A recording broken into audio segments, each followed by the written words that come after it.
Global super লিগের প্রথম আসরে শিরোপা জিতেছে রংপুর রাইডার্স। তবে এখানেই থেমে নেই তারা, দ্বিতীয় আসরেও সবার আগে পৌঁছে গেছে ফাইনালে, যেখানে তাদের প্রতিপক্ষ হিসেবে থাকছে গায়ানা অ্যামাজন ওয়ারিয়র্স। টানা দ্বিতীয়বারের মতো শিরোপায় চোখ নুরুল হাসান সোহানের প্রমাণ দেবেন ম্যানেজমেন্টকেও। তবে টানা দ্বিতীয় শিরোপা জয়ের জন্য ফাইনালে কেমন একাদশ নিয়ে মাঠে নামবে রংপুর, সেটাই জানবো প্রতিবেদনে।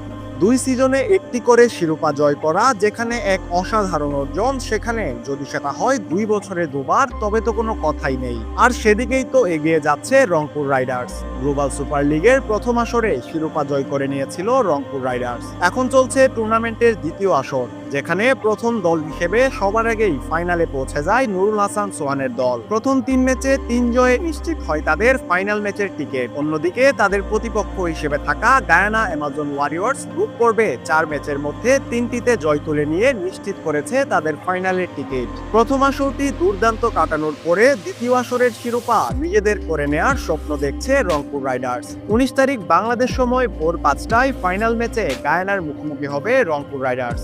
এবারেও শিরোপা জয়ের ব্যাপারে আত্মবিশ্বাসী থাকতে হবে নুরুল হাসান সোহানকে, বিশেষ করে গ্রুপ পর্বে যখন এই দুটি দল মুখোমুখি হয় একে অপরের বিপক্ষে। সেখানে রংপুর জয় তুলে নিয়েছিল 8 রানে। সেই ম্যাচে আগে ব্যাট করতে নেমে 162 রান করেছিল রংপুর। দলের হয়ে সর্বোচ্চ রান করেছিলেন কাইল মায়ার্স। জবাবে ব্যাট করতে নেমে 154 রানে থেমে গিয়েছিল গায়ানার ইনিংস। এবার ফাইনালেও সেই দলের মুখোমুখি হতে যাচ্ছে সোহানের দল।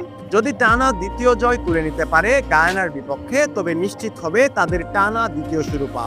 তবে সেই লক্ষ্যে কেমন একাদশ নিয়ে মাঠে নামবে রংপুর রাইডার্স, চলুন সেদিকে চোখ রাখা যাক।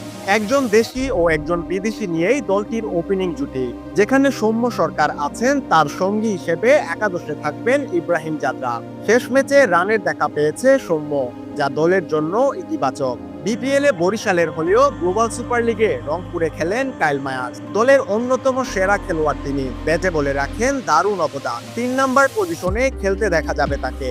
এদিকে 4 নম্বরে ব্যাট করবেন মাহিদুল ইসলাম অঙ্কন। দলের আরেক বিদেশি খেলোয়াড় ইফতেখার আহমেদ, তিনি অবদান রাখতে পারেন ব্যাটে বলে। রংপুর ফাইনালে আসার পেছনে ভালো অবদান আছে তার। বিদেশিদের তালিকায় আরেকজন হচ্ছেন আজমতুল্লাহ উমরজাই।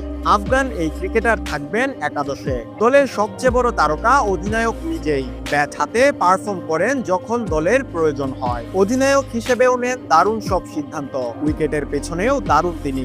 সব মিলিয়ে সোহান দলের ট্রাম্প কার্ড।